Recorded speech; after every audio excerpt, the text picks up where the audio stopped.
Mantan calon Presiden Anies Baswedan digadang-gadang kembali maju dalam Bursa Pilgub Jakarta 2024. Namun, partai pengusung Anies di pemilihan presiden, Partai Keadilan Sejahtera, kini justru meminta Anies untuk mendukung calon dari internal PKS. Anies sendiri menyatakan masih membutuhkan waktu untuk mengambil keputusan mengapa PKS tak lagi getol mendukung ataupun mengusung Anies di Jakarta.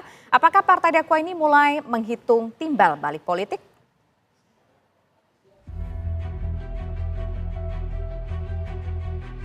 Nama Anies Baswedan kembali disebut-sebut dalam bursa pemilihan gubernur Jakarta November mendatang. Awalnya, Anies bakal diusung oleh Partai Keadilan Sejahtera seperti Pilkada DKI tahun 2017.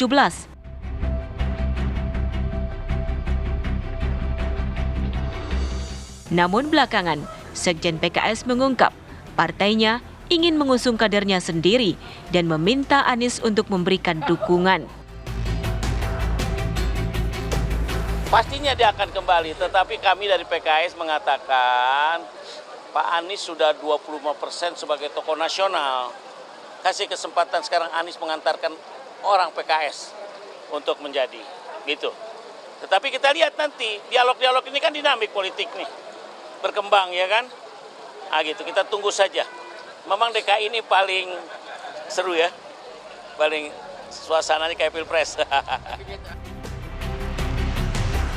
Setidaknya ada 3 nama dari internal PKS yang terungkap bakal masuk radar Pilkada Jakarta. Pilkada Jakarta kita usahakan dari internal PKS adalah nanti. Ya. Bisa ada beberapa nama, ada Sohibul Iman, ada juga Pak Saihu, ada Pak Mardani bisa. Merespon namanya masuk bursa Pilkada Jakarta, Anies menyatakan membutuhkan waktu untuk mengambil keputusan. Semua yang menyangkut langkah berikutnya kasih jeda sebentar. Jeda menata dulu, nutup buku, jenang sumsum, terus baru nanti kita.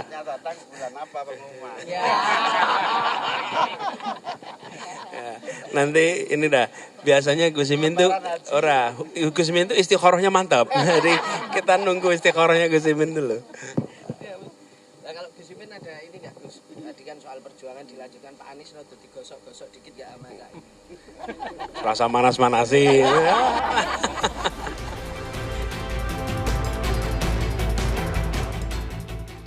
Anies juga menanggapi soal keinginan elit PKS untuk mendukung kader internal. Ada kader yang ingin diusung dan meminta Pak Anies mendukung kader PKS ini, tanggapan dari Pak Anies gimana? Sekarang jeda dulu, saya bilang jeda dulu. Habis itu baru nanti garap lagi, ya.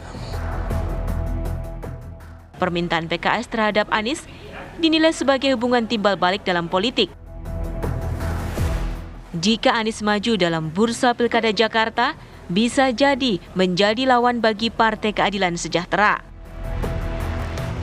Menurut saya sangat wajar ketika PKS meminta atau dia menagih agar Anies mendukung kandidat atau figur yang atau kader PKS yang akan diusung di pilkada nanti. Ya ibaratnya kalau PKS berbuat baik kepada Anies, Anies pun harus berbuat baik kepada PKS, kira-kira seperti itu.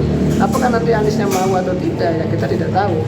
Kita lihat saja ke depan. Ya kalau Anies tidak maju, ya mesti berkampanye, mesti mensupport katakanlah ya kandidat yang diusung oleh PKS tersebut. Tetapi kalau Anies maju ya bisa menjadi lawan bagi PKS seperti itu.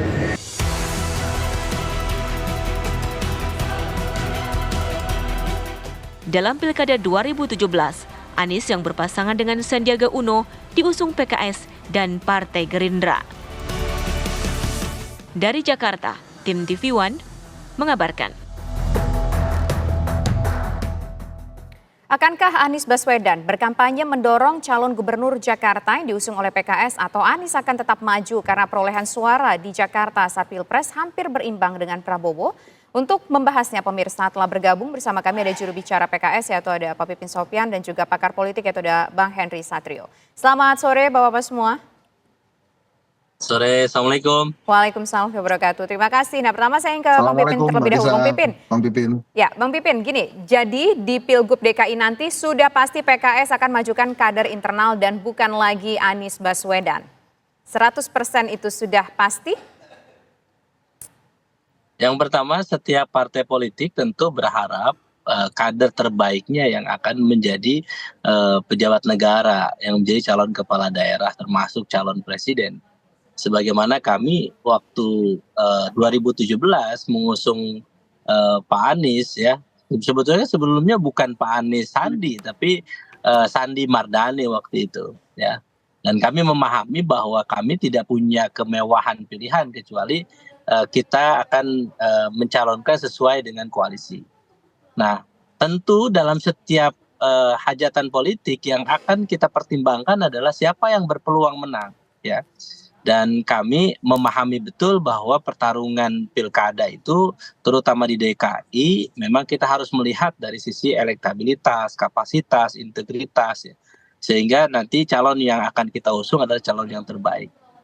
Nah, PKS tentu harus menyiapkan karena waktu itu kami memandang Pak Anies itu adalah calon presiden. Jadi pembahasan pilkada ini sebelum pilpres berakhir juga sudah ada pembahasan dan kami sangat berharap bahwa Pak Anies adalah sebagai presiden terpilih waktu itu. Nah, apa yang terjadi pasca pilpres tentu kami juga akan mempertimbangkan. Pertama adalah kader kami ya. Pilihannya adalah ada beberapa opsi ya yang mungkin terjadi. Kader kita menjadi gubernur kemudian cari calon wakil gubernur dari yang lain. Atau bisa jadi kita berharap misalnya Pak Anies mau gabung kemudian menjadi kader PKS, nah itu lebih mudah, lebih cepat itu. Ya. Jadi Anda Kemudian mau Pak Anies wakilnya jadi siapa? kader PKS begitu, Pak Pipin? Tentu setiap partai ya kalau misalnya ada tokoh sekelas nasional seperti Pak Anies ketika masuk kepada partai politik kami welcome ya, kami siap terbuka dengan siapapun. Atau alternatifnya yang ketiga yaitu kita misalnya mengajukan Pak Anies kemudian wakilnya dari kader PKS.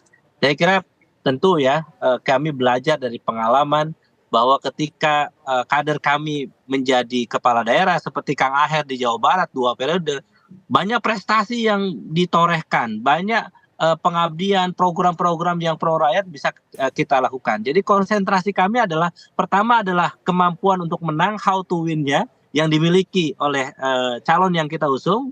Dan di situ misalnya Pak Anies memang ada peluang ya, dan kita lihat nanti kombinasinya misalnya dengan PKS, dan tentu akan dilihat bagaimana dengan mitra koalisi ke depan karena kami tidak mencapai 20% untuk mengusung pasangan calon itu kepala daerah. Ya, ini pertanyaannya kan kalau kita lihat suara Pilpres kemarin pasangan Anies Muhaimin, artinya Pak Anies lah kita sebut di sini mendapatkan suara yang juga lumayan ya karena berada di peringkat kedua setelah Prabowo Subianto.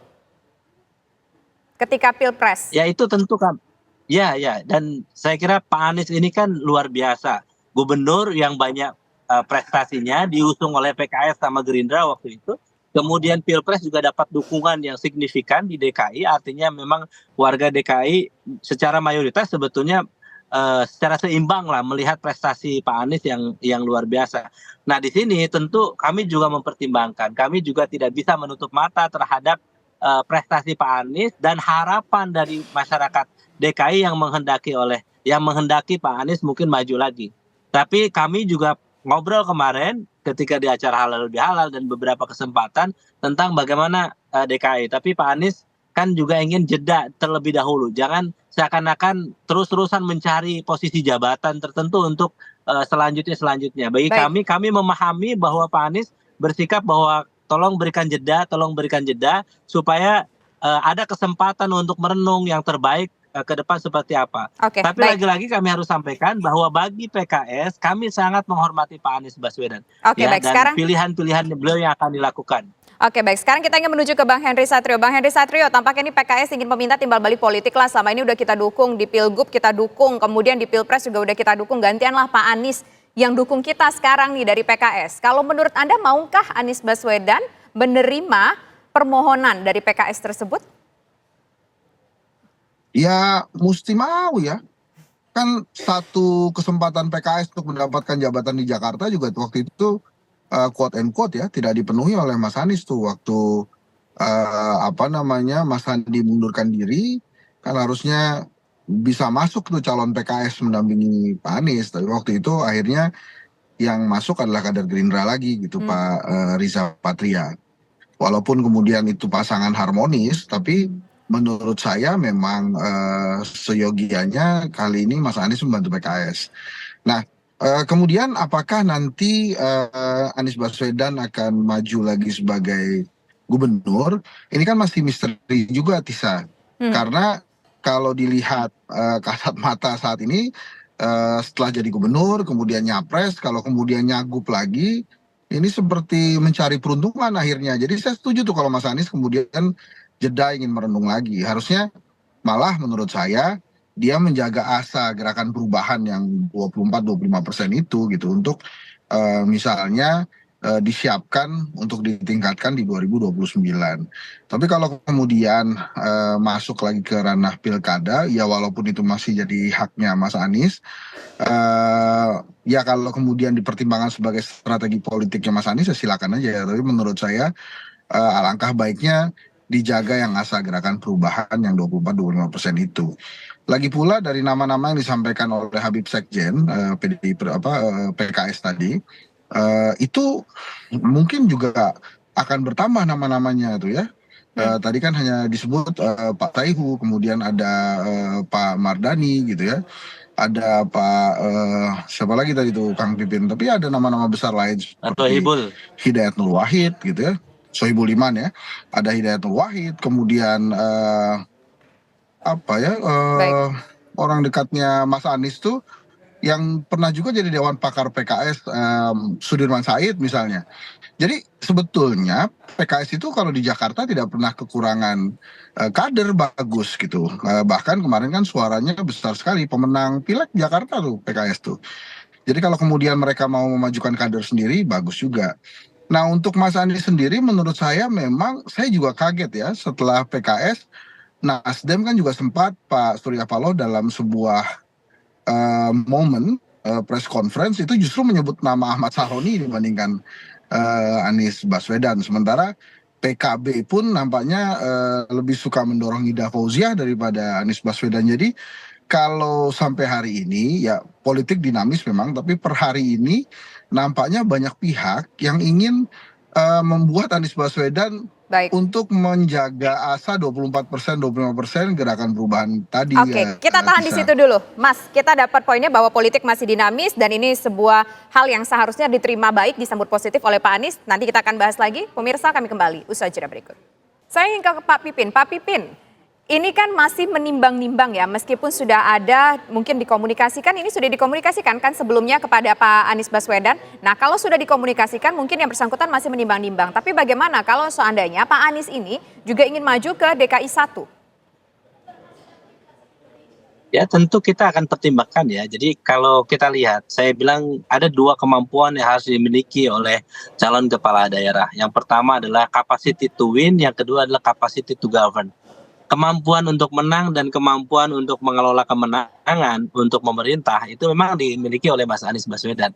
Tinggal bagaimana nanti siapa pasangannya ke depan ya, dan siapa partai yang akan mengusung. Jadi kita tentu akan mempertimbangkan koalisi dengan siapa, kemudian nanti pasangannya siapa, karena kita tidak bisa sendiri memutuskan. Jadi PKS meskipun pemenang pemilu di DKI Jakarta, tetap kami belum genap 20%. Jadi kami harus mempertimbangkan mitra koalisi kami. Dan tentu sekali lagi kami akan berusaha untuk memprioritaskan kader kami ya untuk menjadi calon kepala daerah. Kalau sekali lagi tentu harus ada negosiasi dengan mitra koalisi kami. Dan yang kedua tadi dua kemampuan itu harus dimiliki. Dan siapa yang kira-kira bisa, yang cocok, yang kira-kira bisa diakomodasi oleh mitra koalisi, Dan juga kita akan pertimbangkan tadi kalau dari internal PKS misalnya ada Pak Sohibul Iman, Pak Mardhani, atau dari Pak Presiden atau Pak Hemerudin saat ini Ketua DPW PKS DKI Jakarta. Kami akan pertimbangkan apakah jadi gubernur dari kader kami atau misalnya kami jadi wakil, atau kita akan mencari tentu yang terbaik dan kita akan dengarkan aspirasi dari masyarakat. Kita akan lihat hasil survei, kita akan tanyakan bagaimana struktur kader PKS, para pemilih PKS. Jadi bagi kami sangat hormat, respect ya, termasuk kalau misalnya tadi Bang Hensat bahwa Pak Sudirman Said juga memang siap untuk dicalonin, kita akan pertimbangkan ya. Salah satunya apakah nanti Pak SS, Pak Sudirman Said atau Pak Anies salah satunya masuk ke PKS sehingga nanti kita akan calonkan. Ya, jadi tentu sekali lagi kami akan pertimbangkan yang terbaik dan kita akan dengarkan struktur kader dan para pemilih PKS dan masyarakat PKS di DKI Jakarta untuk memutuskan siapa gubernur atau wakil gubernur yang akan diusung oleh Partai Keadilan Sejahtera. Nah, kalau kita tahu juga bahwa kita kalau bicara soal DKI 1 ini juga mungkin kita harus runut lagi ke belakang begitu ya ketika Pilpres. Tapi kan ketika Pilpres ini Nasdem juga salah satu yang mengusung Anies Baswedan. Kalau seandainya Nasdem ini meminta Anies Baswedan untuk menjadi calon DKI 1 yang diusung oleh Nasdem, bagaimana? Apakah PKS tidak akan merasa kehilangan potensi untuk bisa menang atau bagaimana, Pak Pipin? Ya, memang kita harus pahami bahwa kami Nasdem, PKS, dan PKB beberapa pekan lalu sudah bermusyawarah, diskusi ya di antara ketiga partai ini untuk melanjutkan koalisi perubahan di tingkat nasional yang diturunkan ke tingkat daerah, dan sementara ini yang sudah disepakati adalah di DKI Jakarta. Jadi pertimbangan-pertimbangan kami bisa bersama dengan Nasdem dan PKB tentu itu akan kami kaji ya, kita tindak lanjuti, dibahas di Musyawarah Majelis Syuro PKS untuk di DPTP dan di DPP PKS untuk menentukan siapa calon gubernur yang akan diusung. Tentu kami akan mempertimbangkan, sekali lagi kami akan dengarkan aspirasi masyarakat DKI Jakarta, siapa calon gubernur yang akan memimpin DKJ ke depan. Oke, baik. Sekarang kita ingin ke Bang Henry Satrio. Bang Henry Satrio, kalau seandainya lah Anies bersedia untuk memberikan endorsement kepada calon yang nanti diajukan PKS sesuai dengan requestnya PKS, apa sih benefit politiknya yang akan didapatkan oleh Anies Baswedan? Ya, yang pertama adalah jiwa besar Anies Baswedan itu akan mendapat poin penting ya. Dan kemudian kalau dia mempertimbangkan untuk maju lagi di 2029 di Pilpres, tentu saja PKS tidak akan melupakan jasa Anies Baswedan begitu saja. Hanya Tisa, di pilkada ini ada satu hal yang mengkhawatirkan saya, gitu ya, yang kemudian bisa membuat banyaknya kotak kosong yang akan bertebaran di pilkada. Yang pertama adalah kekhawatiran terhadap atau dissenting opinion yang disampaikan oleh 3 hakim MK tentang apa yang dilakukan, apa yang terjadi pada Pilpres kemarin, gitu ya, yang ada PJ terlibat, kemudian bansos dan lain-lain. Yang kedua, mungkin akan banyak juga tokoh-tokoh yang lolos ke parlemen yang tidak ingin maju ke pilkada karena harus mundur dari pilkada gitu. Padahal harus mundur dari pileg gitu ya. Sebagai calon legislatif gitu, harus mundur dari calon legislatif padahal mungkin mereka kemarin sudah mengeluarkan banyak sekali logistik. Jadi di Jakarta misalnya yang pertarungannya begitu keras, ini saya khawatir juga gitu, siapa kira-kira tokoh yang kemarin lolos ke DPR, lolos ke Senayan maupun lolos ke Kebun Sirih ya, kemudian akan berani meninggalkan jabatan dia sebagai anggota DPR dan DPRD atau DPRD untuk maju ke perhelatan Pilkada Jakarta. Demikian pula dengan daerah-daerah lain sebetulnya. Makanya saya kok deg-degan jangan-jangan di November 2024 nanti kita akan banyak sekali menemukan fenomena kotak kosong gitu ya. Karena alasannya dua, yang pertama anggota legislatif yang rata-rata adalah tokoh masyarakat di sebuah wilayah. Sudah banyak yang menjadi anggota DPR dan kalau mereka mau maju ke pilkada harus mundur. Kemudian yang kedua, dissenting opinion yang menyebabkan trauma politik yang luar biasa bagi para tokoh-tokoh yang akan maju ke dalam perhelatan pilkada gitu, Tisa. Oke, baik. Terima kasih Bang Henry Satrio, terima kasih juga Bang Pipin Sopian sudah bergabung bersama kami. Politik masih dinamis, tentunya masih kita tunggu nanti Agustus apakah kira-kira Anies Baswedan bersedia memberikan endorsement kepada calon PKS atau justru mungkin nanti PKS bisa bekerja sama lagi dengan Anies Baswedan dalam konsep yang berbeda begitu. Baik, terima kasih Bapak-Bapak sekalian.